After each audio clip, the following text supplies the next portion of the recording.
لهرما كردستان بوی آوی پیشوازی لسالانیا خواندنی هات کرن. لهولیر و لقضا مخمور و وسرتا پرورد زنگ آدس بکرنا سالانیوی خواندنی لدا. بله لسلیمانی و هنده که باشار و باشارو کندن لسر جاده آن زنگا بایکوت کرنا خواندنی لدا.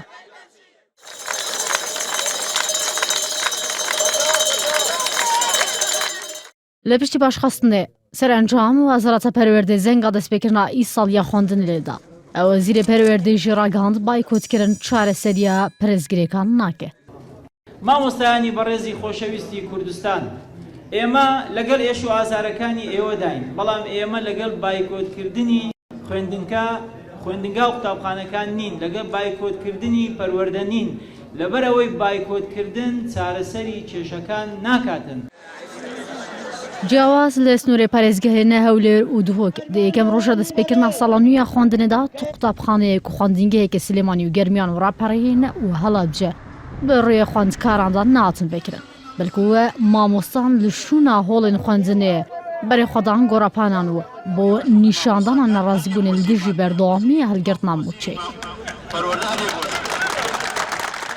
ئەگەر حکومەتی هەرێمی کوردستان دڵسۆزی هاوڵاتی و مناڵی ئەم هەرێمەیە پێویستە زۆر بەجددی بەدەمداوە و داخوازیەکانی مامۆستایانەوە بێت چیتر مامۆستایان با بەڵێن یاخود بە 50,000 کە بەرچایی مناڵی بەرپرسەکانە ناتوانن بچنەوە هۆنەکانی وانەوتنەوە پێویستە دڵسۆزان خەمخۆران ئەوانەی کەیانەوێ پەروەردەی مناڵەکانمان بەهەدەر نەچێ فشارەکانیان لەسەر حکومەت زیاد بکەن تاوەکو پرۆسەی خوێندن پەکی نەکەوێت. ئەڤە نویسینە هەنجەتێن ئانینێ مامۆستایانە خواندنگان ji bo yê xwendkaran ku di êkem roja xwendinê de li Helepçe li ser dergehê xwendingehekê nivîsiye ku dibêje li me biborin me nekarî dergehê xwendinê bi roya hevek.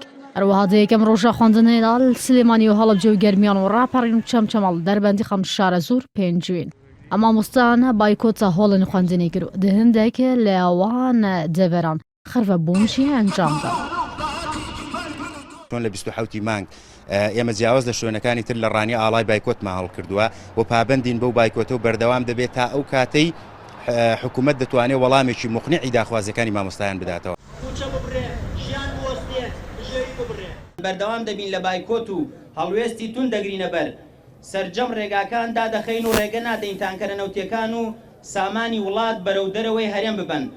لە پارێزگەیەنە هەولێر و دۆوەکە چەندە پرۆسا خواندنی دەست پێکردیەوە پڕانیە مامۆستان چوونە هۆڵین خواندنێ بەلێ لە قەزا کوێ پارێزگەها هەولێر بایکۆتا خواندنی کردن ئەفدەمە ژمارەیەک ژە مامۆستانی باشەڕێ دهۆکێکی دژی هەڵگرتنا موچەی خڕبەبوون و بایکۆت یا خواندنێ ئەنجامدان.